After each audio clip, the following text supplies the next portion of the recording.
Bonjour à tous et bienvenue sur Capital Bourse. Aujourd'hui nous sommes le 8 mai 2025 et l'actualité des crypto-monnaies est particulièrement riche. Bitcoin flirte avec les 100 000 dollars que vous voyez maintenant affichés sur l'écran. Ethereum tente de rebondir. Bitcoin Cash montre des signes de reprise et les altcoins suscitent un regain d'intérêt. On fait le point ensemble sur ces évolutions majeures. Mais avant toute chose, pense à t'abonner, à liker cette vidéo et aussi pense à regarder les prochaines analyses, que ce soit sur les indices, les crypto-monnaies ou même les actions. Et bien ça, c'est un univers de la finance que je vous propose ici sur cette chaîne. Donc reste au courant de l'actualité qui arrive prochainement sur cette chaîne YouTube. Allez, on passe directement sur le Bitcoin. Est-ce qu'il est en route vers les 100 000 dollars? C'est la question qu'on va essayer de traiter maintenant dans cette vidéo. Bitcoin affiche une performance impressionnante avec un prix autour des 99 500 dollars, en hausse de plus de 2,55% aujourd'hui sur les dernières 24 heures. Cette dynamique est soutenue par plusieurs facteurs, ce qu'on appelle, c'était anciennement MicroStrategy, a ajouté plus de 15 000 bitcoins en avril, portant son total à plus de 553 555 bitcoins, avec une prévision de gain de 15 milliards de dollars pour 2025. C'est absolument pharaonique. Concernant l'analyse technique, eh bien, on est en train d'essayer de franchir une résistance clé des 100 000 dollars. C'est aussi le seuil psychologique en fait. Donc en fait, le nouveau support là qu'on peut directement regarder à l'écran, c'est le support des 95 000 dollars et des 92 000.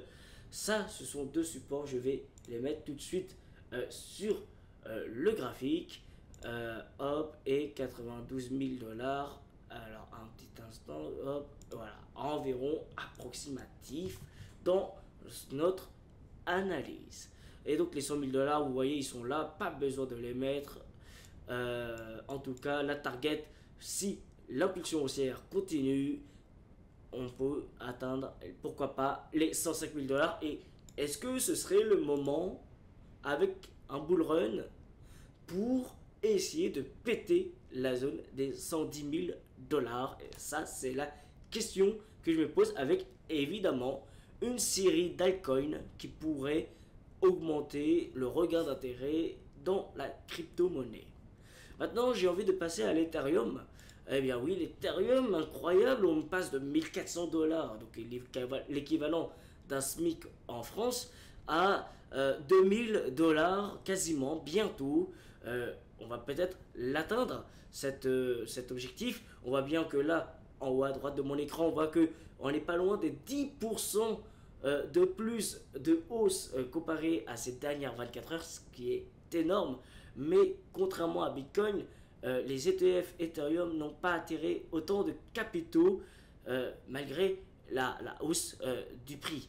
Mais en cas de problèmes, il y a quand même des problèmes en termes de scalabilité.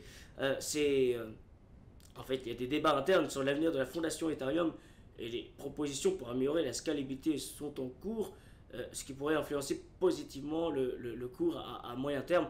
C'est-à-dire qu'il y a une grosse résistance qu'on peut voir déjà maintenant à l'écran, c'est les 2200 dollars. 2200 dollars, c'est quand même la résistance qu'il faudrait franchir. Ensuite, on irait chercher, si on remet la tête au-dessus des 2200 dollars, on pourrait chercher les 2800 dollars. Pourquoi pas chercher les 3600. En tout cas, dans un second temps, 3600, 3800, 3600 et oh là là là là, aux alentours des 3400 et surtout les 2600. Comme on vient de le dire, c'est un petit peu ça ce qui pourrait se profiler si on continue à être dans une tendance.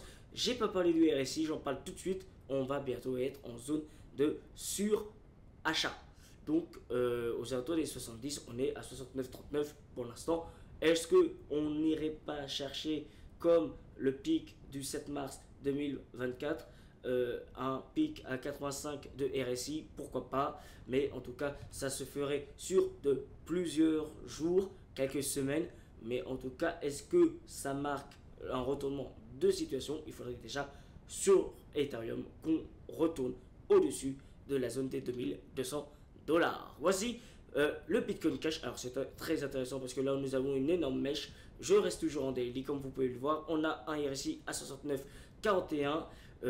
On n'a pas dépassé la zone des surachats au-dessus des RSI de 70.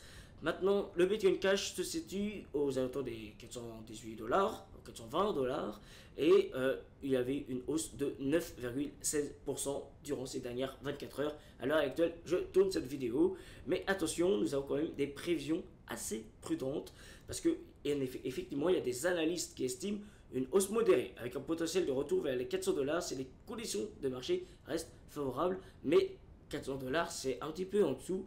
Alors, pour ceux qui ont un petit peu loupé le train, sachez que c'est quand même des zones de prix plutôt assez hautes, mais plutôt intéressantes quand on peut regarder, là je dézoome le graphique, quand on peut regarder un petit peu où ce que le Bitcoin Cash était à la très belle époque en 2018, au-dessus des 4000 $. Ah donc, ce serait faire un x10 en fait. Bon, est-ce que Bitcoin Cash pourrait y retourner, sachant que Bitcoin Cash c'était un hard fork, si je ne me trompe pas, pour la liquidité de Bitcoin, parce qu'il y a aussi 21 millions de Bitcoin Cash en circulation, enfin maximum, là on est à environ 18 millions, 19 millions, voilà, enfin c'était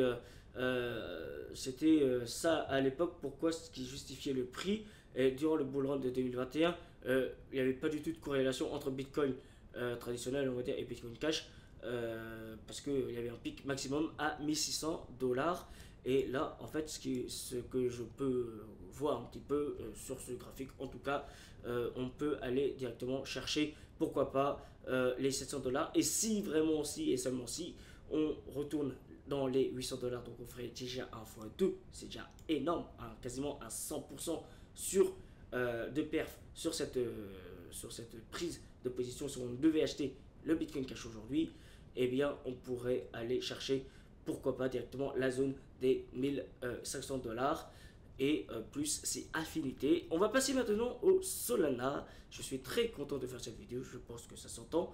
On va passer au Solana. Le Solana s'échange aux alentours des 160 $ et on voit que contrairement à Bitcoin Cash, Bitcoin normal et Ethereum, on voit bien que le Solana, en termes de RSI, toujours en daily en haut à gauche, est un peu en sous-performance. D'ailleurs, il n'a pris que 6% entre guillemets, mais on voit bien qu'on est au RSI à 65 et pas 70 en termes sur l'échelle.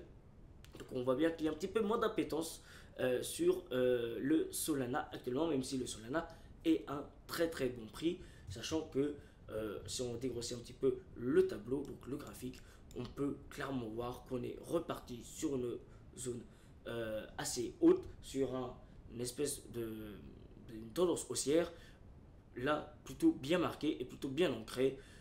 Même là, on peut appliquer la méthode DCA, donc acheter encore un petit peu pour accompagner la hausse, sachant que je sais que dans une méthode DCA, on est en train d'acheter aussi lorsque ça baisse.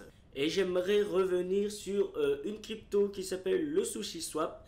Cette crypto a fait à peu près 9,15% depuis ces dernières 24 heures. Ce qui est intéressant, c'est qu'elle a un énorme potentiel de hausse. Pour moi, en tout cas, pourquoi je l'aime bien cette petite... Et surtout, on voit bien qu'en termes de RSI, on a superformé sur achat. On a atteint un pic à 83 et on est plutôt à actuellement à 75, ce qui est énorme. Alors, pour l'alt saison, est-ce que on va rentrer dedans, même si elle semble un petit peu retardée?